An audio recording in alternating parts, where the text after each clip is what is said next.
Alors, grosse contre-performance pour la Spring et la Zoé. La Zoé a obtenu 0 étoile au crash test Euro NCAP. 0 étoile, mais c'est dingue, hein. La Renault Zoé est restylée en 2019 et curieusement repassée au crash test Euro NCAP. Euro NCAP vient de publier les résultats des crash tests d'11 véhicules dont la Spring et la Zoé. Les deux modèles électriques du groupe Renault étaient sévèrement notés. La citadine roumaine en repart avec une étoile et la française 0. Pourquoi? Carrage de l'Argus. Coup dur pour le groupe Renault, lui qui a toujours surfé sur les résultats Euro NCAP pour promouvoir l'excellent niveau de sécurité de ses véhicules déchante aujourd'hui. L'organisme européen en charge des crash tests a attribué des piètres notes à la Zoé et à la Spring. La citadine de Losange écope même d'un 0 pointé. C'est fou ça. Depuis 2013, la citadine Renault demeure techniquement le même véhicule. Zoé 2019, testé par Euro NCAP, n'est que la version hostile. À cette date, elle a bénéficié d'évolutions esthétiques, d'une nouvelle planche de bord, d'une amélioration de son autonomie et d'un ajustement d'équipement. Des évolutions qui ne justifient généralement pas de repasser au crash test. Alors pourquoi l'organisme a-t-il fait ce choix aujourd'hui? Et pourquoi en 2021 alors que le modèle est sorti en 2019? Automne 2019, donc plus de 2 ans, hein.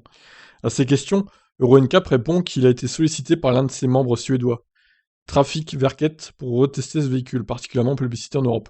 L'organisme ajoute que lors des tests effectués en 2020 dans le cadre du Green NCAP, où la Zoé a obtenu 5 étoiles pour ses qualités environnementales, les experts ont remarqué qu'un équipement de sécurité avait été supprimé du véhicule, l'airbag de tête. Pourtant présent depuis l'origine, il n'en fallait pas plus pour que la citadine repasse au banc d'essai. Alors qu'elle avait récolté 5 étoiles en 2013, la Zoé n'en détient plus aucune, avec le protocole 2020 qui a subi 5 modifications en 7 ans. Parmi les nouveaux tests réalisés, le crash du poteau, choc latéral. En l'absence d'airbag, la tête du mannequin a heurté cet élément.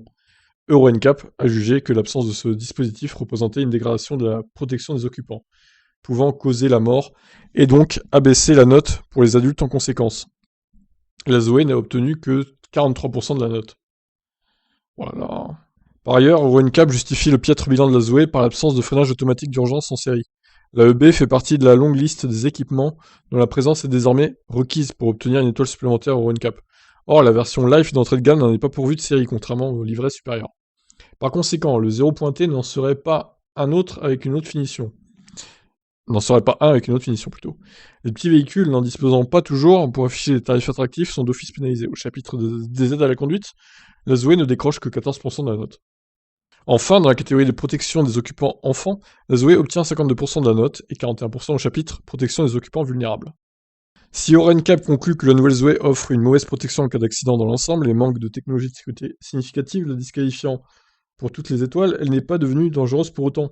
Les protocoles de plus en plus sévères et nécessitant un équipement toujours plus complet pénalisent certains véhicules.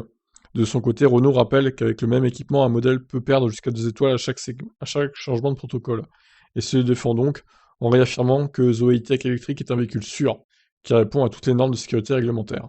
Le constructeur aux losanges a d'ores et déjà prévu des améliorations pour la Zoé millésime 2022, qui sera lancée début 2022, parmi elles le montage en série de l'AEB sur la finition de base. Bon, c'est déjà ça. De prime abord, la décision de Renault ne serait qu'une affaire de rentabilité, un raccourci facile et inexact selon une de nos sources internes. Quel constructeur prendrait volontairement la responsabilité de jouer avec la vie de ses clients? D'ailleurs, cette source rappelle que Renault s'appuie sur les travaux du LAB, laboratoire d'accidentologie créé par Renault et PSA, et que celui-ci conclut que les accidents latéraux avec un poteau sont rarissimes sur les 300 000 Zoé analysés, d'autant plus sur un véhicule urbain. Soulignons aussi que le crash avec un poteau n'existait pas au moment de la conception de la Zoé. Il est apparu en 2016, et que ses spécificités ont évolué plusieurs fois depuis. Si le constructeur français avait voulu réaliser des économies, il les aurait faites sur les équipements les plus coûteux, à savoir les aides à la conduite. Bon, on termine avec cet article. Le cas de la Zoé montre que la course aux étoiles est passée du côté sombre du système car la notation varie surtout en fonction de la kyrielle d'aide à la conduite, qui, chaque changement de protocole, fait fortement grimper le prix des véhicules. Mais jusqu'à où? Ce n'est pas prêt de s'arrêter puisqu'en 2022 sera lancé le GSR2 qui impose l'airbag entre les deux sièges pour décrocher le Saint Graal.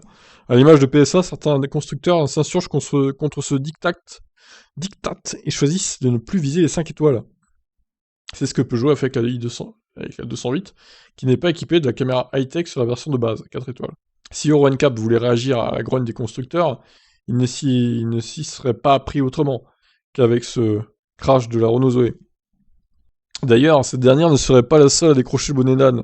Si l'organisme remettait à l'épreuve certains véhicules de conception plus ancienne, ainsi, combien d'étoiles obtiendrait la Fiat 500 en 2021? Elle qui en avait déjà perdu 2 entre son lancement en 2007, 5 étoiles, et son second test en 2017, 3 étoiles. Alors que les prix des voitures grimpent en flèche, il serait peut-être temps de ne plus avoir la tête dans les étoiles. Oh là là, quelle belle conclusion de cet article. Magnifique. Alors, ils n'ont pas parlé de la Spring, pour le coup, ils se sont surtout concentrés sur la Zoé dans cet article-là. Et bah, Thomas et Prof en a parlé, donc on va poursuivre avec ça.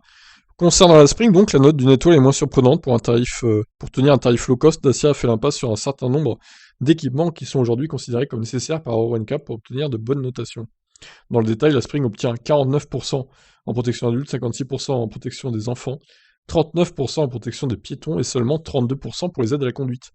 Sur ce dernier point, c'est l'absence de système d'aide au maintien dans la voie et les mauvaises performances du système de freinage automatique d'urgence qui ont contribué à baisser la note. Bah, ce qui est quand même un comble, c'est que la Spring, qui est beaucoup moins chère que la Zoé, a quand même une étoile et la Zoé 0, quoi. Je suis quand même étonné par ça. Bon. Sur ce, je vous laisse réagir. Qu'est-ce que vous en pensez de cette sale mauvaise note hein, pour la Zoé, ça la fout mal hein, quand même. Hein. 0 étoile, c'est dur hein, quand même. Voilà pour ça, je vous laisse réagir. Ciao.